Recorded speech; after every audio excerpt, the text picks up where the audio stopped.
નીકળ્યું અને જે ગજેન્દ્રનો જે પગ પકડ્યો તો એ મગરનું ડોકું કાપી નાખ્યું ભગવાન. અને ભગવાને હાથીને લઈને ભગવાન કિનારે આવ્યા.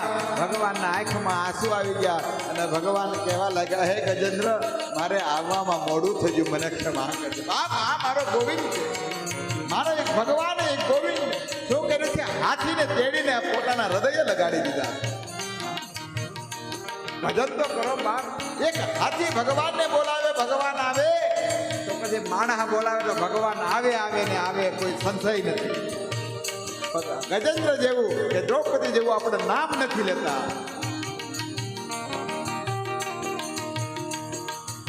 આવી રીતના ગજેન્દ્રનો ભગવાન ઉદાહરણ